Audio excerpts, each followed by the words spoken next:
Buenos días.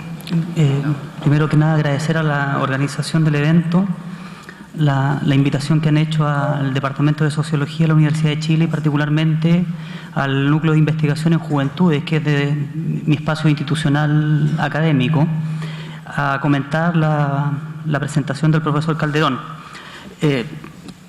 Voy a utilizar, por una cuestión de tiempo y espacio también, el caso de Chile como caso para leer un poco la presentación que ha hecho el profesor Calderón, que a mi modo de ver ha presentado un panorama de lo que es la situación sobre juventud en América Latina bastante completo, un marco analizador muy importante, y yo lo voy a bajar al caso chileno y desde ahí intentar dialogar con algunas de las presentaciones, con algunas de las ideas que ha presentado. Pero en primer lugar quiero referirme a una cuestión que no aparece en la presentación del profesor Calderón, pero creo que es fundamental para nosotros, quienes nos dedicamos al tema de estudios sobre juventud, que es la situación de lo que podríamos entender como el campo académico sobre estudios de juventud en América Latina.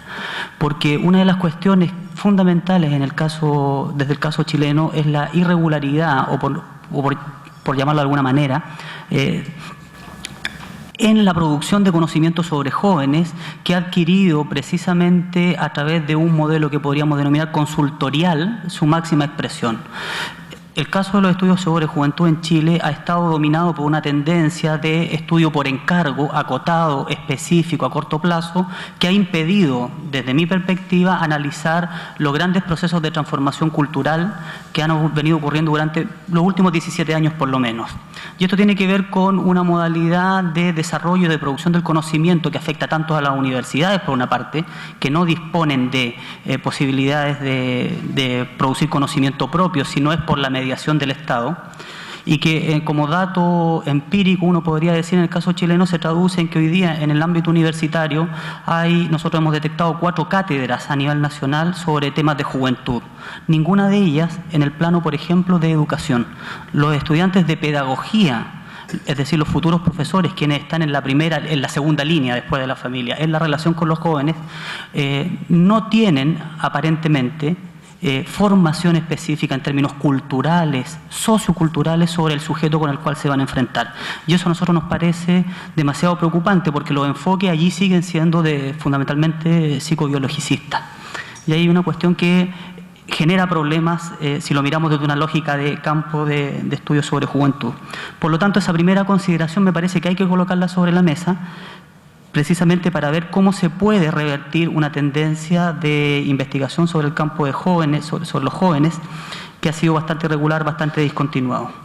En segundo lugar, a partir de la presentación del profesor Calderón, uno necesariamente tendría que reflexionar sobre lo que podríamos leer como matrices epistemológicas que hay detrás de la mirada de la sociedad y particularmente de quienes se dedican a investigar sobre los jóvenes y que no siempre aparecen explicitadas.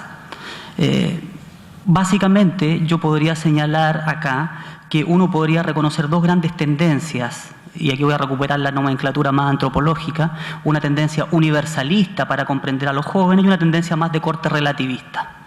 La tendencia universalista uno la puede bajar en términos de enfoque o perspectiva a todo lo que hemos venido conceptualizando como miradas adultocéntricas sobre lo juvenil, es decir, el adulto como patrón de referencia sobre el cual se construyen, se diseñan políticas, es decir, es más la lógica y el análisis del deber ser del joven más de lo que es.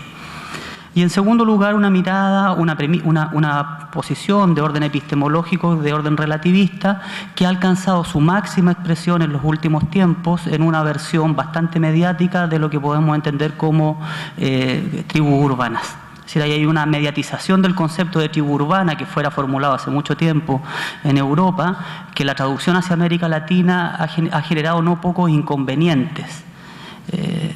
Y esto tiene bastante implicancia, sobre todo a la hora de las políticas públicas.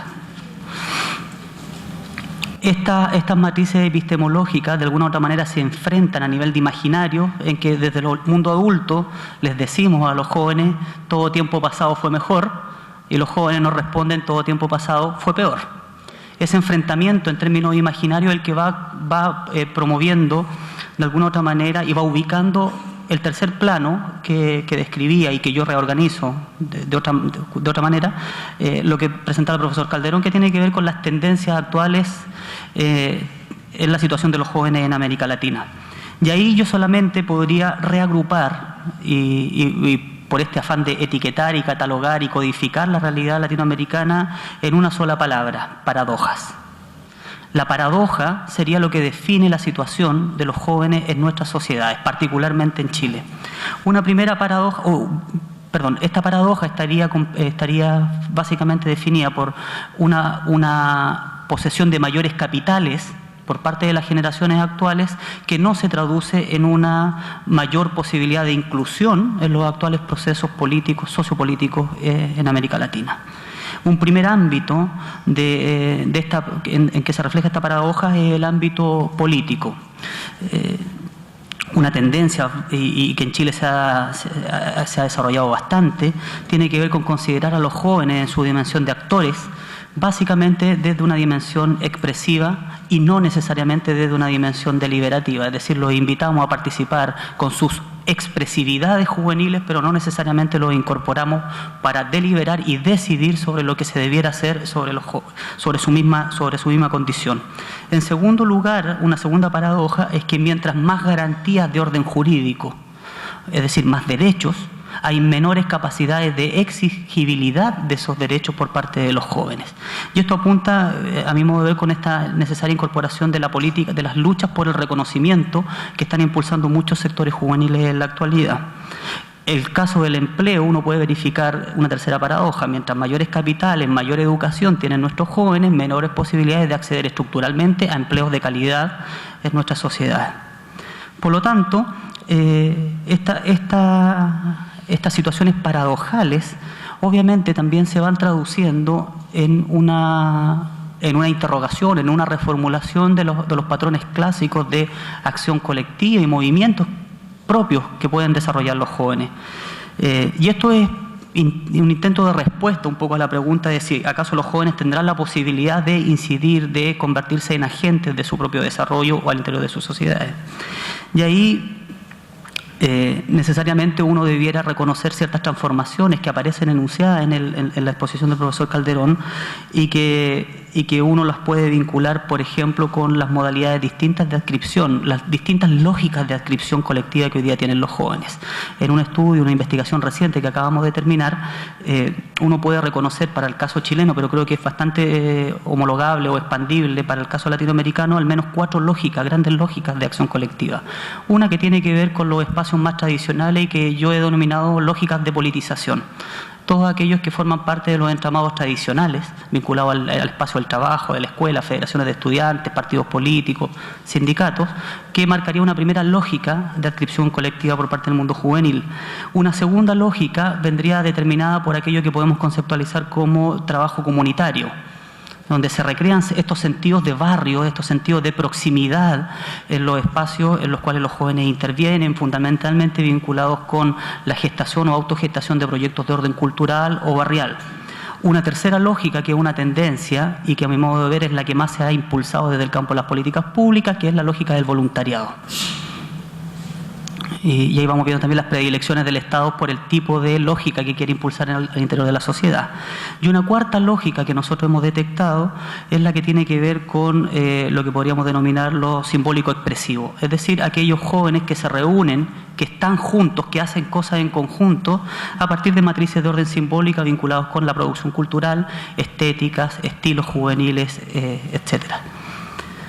Si no reconocemos precisamente esas 4 lógicas de adscripción colectiva juvenil, las posibilidades de comprender, las posibilidades de agencia que tienen los jóvenes van a seguir siendo circunscritas a los espacios más tradicionales, más políticamente validados por parte de la institucionalidad, que hasta nuevo aviso sigue siendo el voluntariado como lógica emergente y la lógica politizadora por su capacidad de movilización y espectacularidad en la movilización que desarrolla, desalojando 2 tendencias muy presentes en el mundo juvenil que tienen que ver con la adscripción simbólica y con el trabajo más de orden comunitario.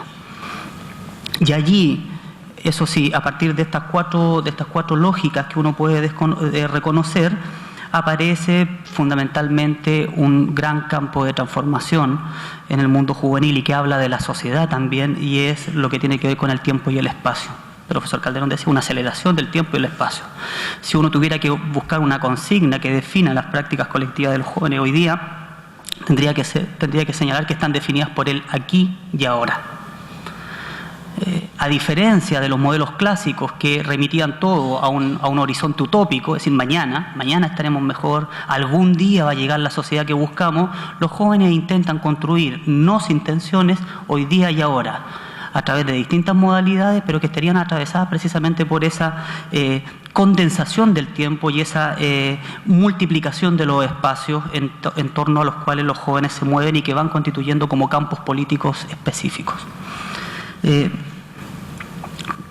En este contexto no es aventurado, y con esto voy a cerrar, tratar de formularse algunas hipótesis que pudieran ser puestas en juego en relación al campo de en relación a la situación de los jóvenes en nuestro país y particularmente en América Latina.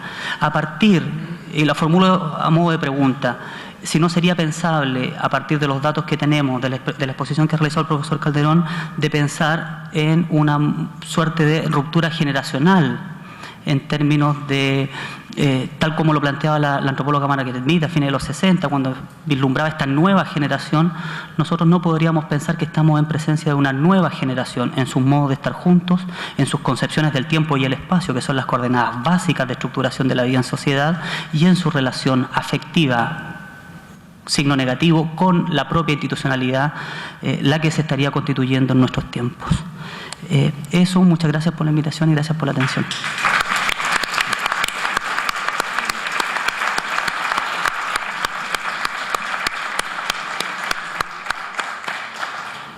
Ya, gracias, Óscar. Muy dentro del tiempo. Ahora tiene la palabra Carlos Vergara. Buenos días. Me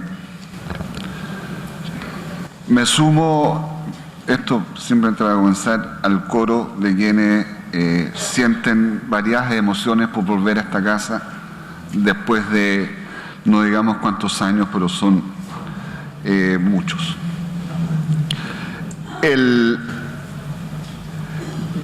Yo quisiera partir por otro lado, o sea, aterrizar en los jóvenes, pero partir de una forma de razonar un poco anterior, que tiene que ver con el asunto o con el tema de la identidad. La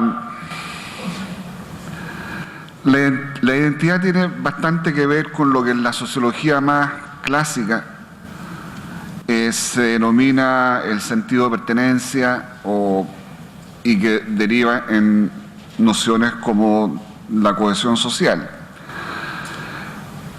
Estas nociones emergen con mucha fuerza en aquellos periodos de la historia en los cuales, por decirlo en esas frases cliché, más que una época de cambio, se viven cambios de época. Entonces, cuando uno estudia esto, se encuentra con los trabajos, por ejemplo, de Durkheim a fines del siglo XIX, cuando cambia radicalmente la división social del trabajo y cuando Durkheim, digamos, explica, y no solo Durkheim, Tenis y otros, los efectos que ocurren en la sociedad con la instalación de la sociedad industrial. Uno ve que ahí hay un cambio radical de los modos de vivir, de los modos de convivencia, los modos de trabajar, los modos de desplazarse, etc. Y es en esos momentos de la historia, cuando el tema de la identidad y el tema de la pertenencia afloran como grandes dudas, como esos adolescentes, no hablemos, los jóvenes son después de los adolescentes, cuando dicen quién soy, a dónde voy, etc.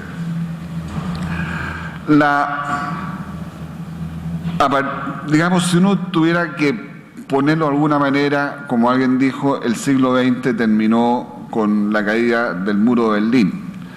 Y si uno pudiese decir que a partir de entonces, más o menos, muy a fines de los 80, comienzo de los 90, se desencadenan estas fuerzas de la globalización en los términos que nos lo definía ayer Manuel Castells, vivimos ciertamente una época, vivimos un cambio de época muy fuerte. Y en el caso de América Latina, golpea con mayor, yo no sé si decirlo con mayor dureza, pero con ciertas características muy especiales. Ciertamente que en el mundo más europeo, lo que fue el derrumbe del mundo de la Unión Soviética o la experiencia de los Balcanes, son experiencias súper duras, muy fuertes. Pero en el caso particular de América Latina, el desencadenamiento, por así decirlo, las fuerzas de la globalización coincide, probablemente con mala suerte para la imagen de la globalización, con el periodo de puesta en práctica de las así llamadas reformas estructurales de la economía.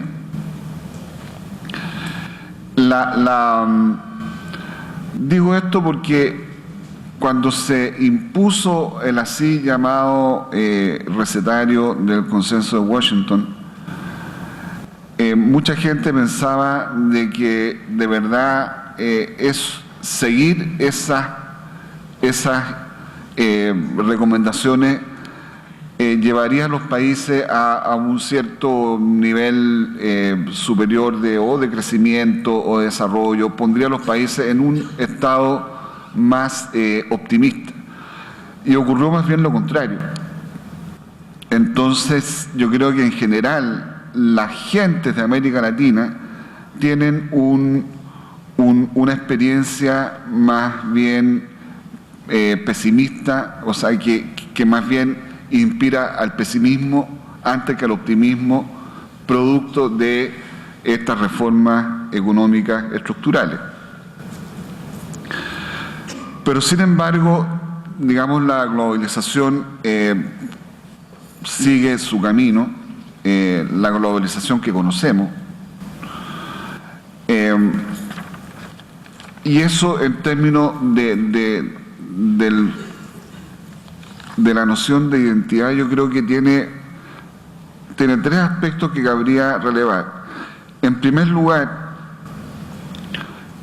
es evidente que hay un debilitamiento fuerte de lo que fue el elemento constitutivo anterior, que es el Estado-Nación. O sea, los sentidos de identidad y de pertenencia a un cierto Estado-Nación tienden a verse muy debilitados, en parte porque los Estados-Nación pierden atribuciones y soberanía, en parte porque uno se da cuenta, o sea, cuando en el caso de Chile, por ejemplo, me acuerdo en un momento que sucedieron cambios políticos muy de alta importancia, casi explosivos. La tasa de interés no se movió, pero cuando sucede, no sé, algún evento en Nueva York, la tasa de interés se dispara. O sea, la capacidad o sea, el sentimiento de que nosotros no gobernamos lo que pasa al interior de nuestros países es un sentimiento que tiende a debilitar los sentidos de identidad. En segundo lugar, digamos, en la misma lógica, entre que se rompen las fronteras, o más bien se expanden las fronteras, la persona, o sea, los jóvenes de hoy, si uno los compara, simplemente esto no tiene nada de científico, pero si yo veo lo que pasa con mis hijos, con respecto a lo que yo vivía cuando uno era más bien joven, las formas del conocimiento, a lo que uno podía acceder en términos simplemente de noticias. Cuando uno se enteraba de las guerras casi meses después que ocurrían, ahora las guerras se ven en vivo y en directo, o sea, te las anuncian antes. Mira, hoy día a las 9 de la noche va a haber un bombardeo y uno lo pone, la Eurocopa, bueno, lo que uno quiera. Por lo tanto, el mundo al cual hoy día una persona puede acceder rompe todas las fronteras posibles a las cuales uno estaba acostumbrado. Y por lo tanto, en términos de identidad, de la conformación de las identidades, se generan identidades múltiples. O sea, múltiples no solo al interior de lo que era la comunidad nacional básica, pero mi hijo, en términos que es muy futbolizado, le gusta un cierto equipo acá, y no lo voy a decir para que no lo odien, pero le gusta River en la Argentina, el Barcelona en España, el Manchester United en Inglaterra, y por lo tanto se maneja con ese tipo de cosas, que los movimientos ambientalistas, que las ballenas, en fin, hay un conjunto de identidades de las más razonables y de las más exóticas a los cuales la gente, y particularmente los jóvenes de hoy, adscriben con mucha facilidad, y por lo tanto tiene identidades múltiples, de muchos colores, de muchos territorios, de muchas lejanías. Y en tercer lugar, la globalización, la revolución tecnológica, la revolución de las comunicaciones, yo creo que saca a la superficie, no diré problemas, pero situaciones que antes estaban ocultas.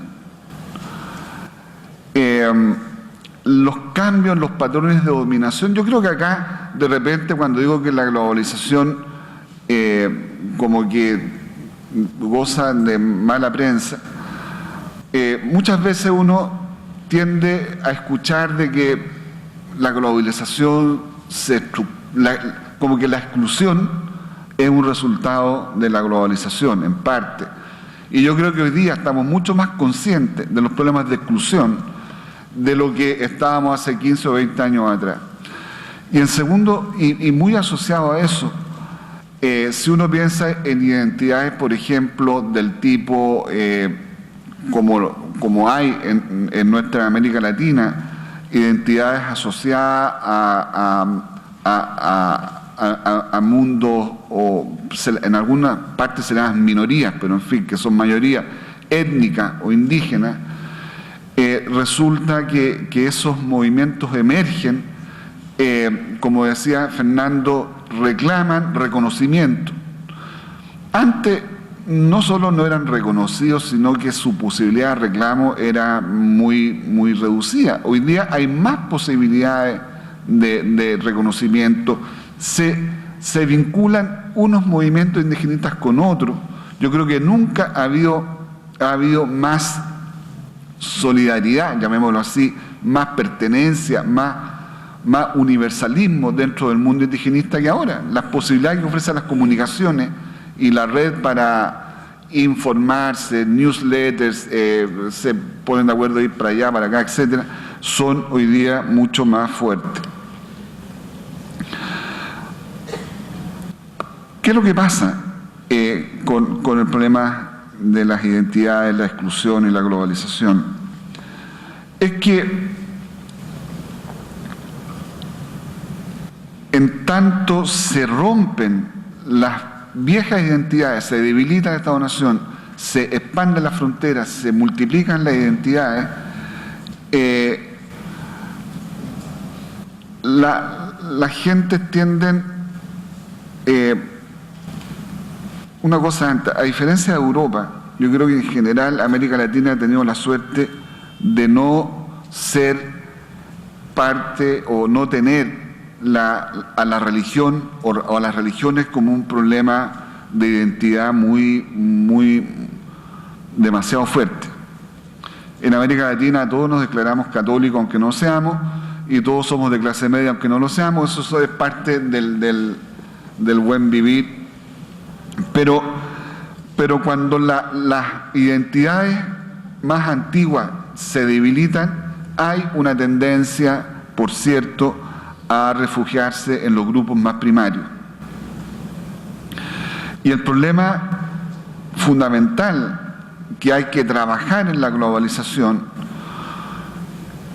tiene que ver con digamos, la aceptación y la valoración de la diversidad de identidades como algo que puede generar riqueza y no como una amenaza que puede, digámoslo así, afectar a mi propia identidad. Y eso ocurre en términos individuales y sociales. El problema de los fundamentalismos, como nos decía ayer Manuel Castells, es cuando una identidad se erige como en una identidad única, excluyente, y que por lo cual cualquier otra identidad es una amenaza a la propia. Los fundamentalismos religiosos son así, los étnicos son así, y hay también de otros distintos tipos de fundamentalismo, varios, hasta deportivos. Pero un par de reflexiones finales sobre qué tiene que ver esto además con la juventud, que es el tema que planteó Fernando. Es que yo creo que los jóvenes de hoy son los más, ¿cómo decirlo? Nacieron en la globalización, nacieron en la red. Casi uno podría decir de que fueron paridos en Internet. Mi hijo no pueden, o sea, si uno quisiera causarle un daño psicológico severo, es desconectarle el computador. Y ahí este niño murió, o sea, por lo tanto, lo que en otro tiempo uno conoció como, por ejemplo, la militancia política, en estos jóvenes de hoy se da mucho en la red. Movimientos de todo tipo, anarquistas, semianarquistas. La sociabilidad se da de otra manera. La forma de asumir compromisos se da con otro mecanismo. Las formas de vivir la incertidumbre, los riesgos, también se dan de otra manera. Entonces, digámoslo así, la globalización genera muchas oportunidades a los jóvenes que antes, por cierto, no tenían, y genera procedimientos y modos de vivir y convivir que para unos les son más desconocidos. Y uno dice, ¿por qué no convida a sus amigos a la casa? Y el otro está ahí y dice, ¿para qué? Cuando está chateando con 7 simultáneamente en distintos tipos de negocios. El tiempo, eso nomás, gracias.